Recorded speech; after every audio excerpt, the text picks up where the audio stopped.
భద్రాద్రి కొత్తగూడెం జిల్లా అశ్వారావుపేట మండలం అనంతారం గ్రామంలో మాజీ ఎమ్మెల్యే మెచ్చా నాగేశ్వరరావు ఆధ్వర్యంలో వివిధ పార్టీలకు చెందిన సుమారు 30 కుటుంబాలు బీఆర్ఎస్ పార్టీలో చేరారు।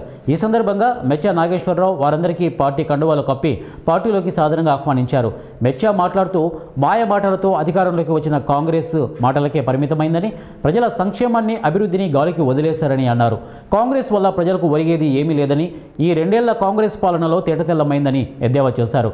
స్థానిక సంస్థల ఎన్నికల్లో నియోజకవర్గంలో మెజారిటీ పంచాయతీల్లో బీఆర్ఎస్ గెలవబోతుందని ధీమా వ్యక్తం చేశారు।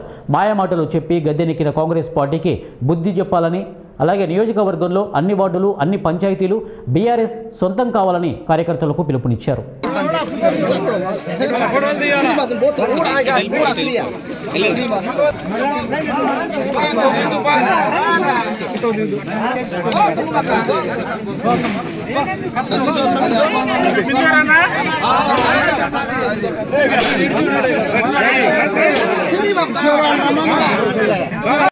ఈ రోజు అనంతారం గ్రామ పంచాయతీలో మెచ్చా నాగేశ్వర గారి ఆధ్వర్యంలో 30 కుటుంబాలు బీఆర్ఎస్లో జాయిన్ అవ్వడం జరిగింది। ఈసారి జరిగే గ్రామ పంచాయతీ ఎన్నికల్లో గెలుపైతే కంపల్సరీ బీఆర్ఎస్ఏ, కంపల్సరీ గెలిచి చూపిస్తాం।